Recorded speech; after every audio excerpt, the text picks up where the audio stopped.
নমস্কাৰ প্ৰিয় বন্ধু, এটি মুক্ত মনৰ সৈতে পুনৰবাৰ স্বাগতম। প্ৰিয় বন্ধু, কেতিয়াবা বাৰু এই প্ৰশ্নটো কৰিছানে যে জীৱনৰ মূল্য কি? এদিন এই প্ৰশ্নটো এজন ল'ৰাই নিজৰ দেউতাকক সুধিলে যে দেউতা, মোৰ জীৱনৰ মূল্য কি? তেতিয়া দেউতাকে ল'ৰাজনক এটা শিল দিলে আৰু ক'লে যে এই শিলটো বজাৰলৈ লৈ যা, আৰু যদি মানুহে এই শিলটো কিনিব বিচাৰে তেতিয়াহ'লে তই কোনো কথা নকবি, কেৱল দুটা আঙুলি মানুহজনক দেখুৱাই দিবি। ল'ৰাজন বৰ আচৰিত হ'ল, কাৰণ এটা সাধাৰণ শিলৰ বিনিময়ত কোনে মূল্য দিব? কিন্তু তথাপিও দেউতাকে কোৱাৰ দৰে ল'ৰাজনে শিলটো বজাৰলৈ লৈ গ'ল আৰু দেউতাকে কোৱাৰ দৰে বহি থাকিল। বহু সময়ৰ পিছত এজন মানুহ আহিল আৰু মানুহজনে ল'ৰাজনক সুধিলে যে শিলটোৰ মূল্য কিমান? ল'ৰাজন বৰ আচৰিত হ'ল।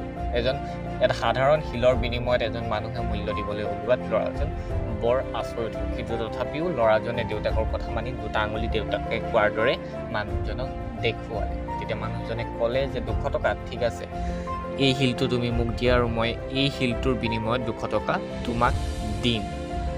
ল'ৰাজন বৰ আচৰিত হ'ল আৰু আহি দেউতাকক কথাষাৰ ক'লেহি যে দেউতাক কথাটো এনেকুৱা ধৰণৰ হ'ল আৰু মানুহজনে মোক 200 টকা দিবলৈ ওলাইছিল। তাৰপিছত দেউতাকে ক'লে যে এই একেটা শিলেই তই লৈ যা পুনৰবাৰ আৰু এটা মিউজিয়ামৰ সন্মুখত ৰগৈ, আৰু যদি মানুহে সোধে এই শিলটোৰ মূল্য কিমান, তেতিয়া তই পুনৰ দুটা আঙুলি দেখুৱা। ল'ৰাটোৱে পুনৰবাৰ দেউতাকে কোৱাৰ দৰে গৈ এটা মিউজিয়ামৰ সন্মুখত বহিলগৈ। এজন মানুহে ল'ৰাটোক আহি সুধিলে যে এই শিলটোৰ মূল্য কিমান? তেতিয়া ল'ৰাটোৱে দুটা আঙুলি দেখুৱাৰ লগে লগে মানুহজনে ক'লে যে 2000 টকা, ঠিক আছে, মই তোমাক 2000 টকা দিম, কিন্তু তাৰ বিনিময়ত তুমি মোক এই শিলটো দিব লাগিব। ল'ৰাজন পুনৰবাৰ আচৰিত হ'ল, কাৰণ শিলৰ মূল্য এটাতকৈ এটা বাঢ়ি গৈ আছিল। ল'ৰাটো গ'ল আৰু পুনৰবাৰ দেউতাকক ক'লে যে এনেধৰণে শিলৰ মূল্য বাঢ়ি গ'ল। তাৰপিছত দেউতাকে ক'লে যে এইবাৰ মই তোক শেষৰবাৰ পঠিয়াবলৈ লৈছোঁ, আৰু য'ত তই হয়তো তোৰ জীৱনৰ মূল্য নিশ্চিতভাৱে বিচাৰি পাবি। তেতিয়া দেউতাকে সেই একেটা শিলেই লৈ ল'ৰাটোক ক'লে যে এই শিলটো মূল্যৱান শিল বিক্ৰী কৰা দোকানখনলৈ লৈ যা। দেউতাকে কোৱাৰ দৰেই ল'ৰাটোৱে শিলটো ল'লে আৰু দোকানৰ সন্মুখত বহিবলৈ লওঁতেই দোকানৰ মানুহজনে আহি ক'লে যে এই শিলটো তুমি ক'ত পালা? এই শিলটো মই গোটেই জীৱন বিচাৰি ফুৰিছিলোঁ, কিন্তু তথাপিও মই বিচাৰি পোৱা নাছিলোঁ, কিন্তু আজি মই এই শিলটো পালোঁ আৰু এই শিলটো তুমি মোক দিব লাগিব। ইয়াৰ বিনিময়ত যিমান মূল্য লাগে মই তোমাক দিম। তেতিয়া ল'ৰাজন বৰ আচৰিত হ'ল, কিন্তু তথাপিও দেউতাকে কোৱাৰ দৰে ল'ৰাজনে সেই মানুহজনক দুটা আঙুলি দেখুৱাল। তেতিয়া মানুহজনে ক'লে যে 2 লাখ টকা, ঠিক আছে, মই তোমাক 2 লাখ টকা দিম, কিন্তু তাৰ বিনিময়ত তুমি মোক এই শিলটো দিব লাগিব। ল'ৰাজন বৰ আচৰিত হ'ল আৰু দেউতাকৰ ওচৰলৈ গৈ ক'লেগৈ যে শিলৰ মূল্য কেনেধৰণে বৃদ্ধি হৈ হৈ গৈ আছে। তেতিয়া দেউতাকে ক'লে, এতিয়া বুজিলিনে তোৰ নিজৰ জীৱনৰ মূল্য কি?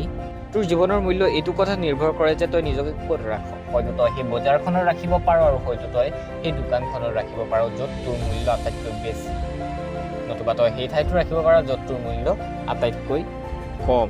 জীৱনত এনে বহু মানুহ থাকে যিটো কেৱল ব্যৱহাৰ কৰিব বিচাৰে, কিন্তু জীৱনত এনে মানুহো থাকে যাৰ বাবে তোৰ মূল্য অপৰিসীম। গতিকে এয়া তোৰ ওপৰত নিৰ্ভৰ কৰে যে তোৰ জীৱনৰ মূল্য কি। প্ৰিয় বন্ধু, হয়তো আমাৰ জীৱনলৈ এনেকুৱা ক্ষণ কেতিয়াবা আহে য'ত আমি নিজৰ জীৱনৰ মূল্য উপলব্ধি কৰিব নোৱাৰোঁ, আৰু ইয়াৰ বাবে আমি আমাৰ আটাইতকৈ আপোনজনক যথেষ্ট দুখ দিওঁ।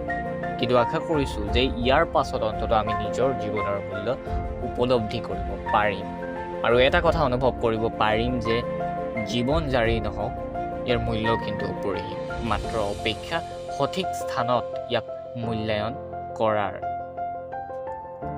পুনৰবাৰ নিজৰ জীৱনৰ সঠিক মূল্যায়নৰ শুভকামনাৰে এটি মুক্ত মনৰ সৈতে আজিলৈ ধন্যবাদ।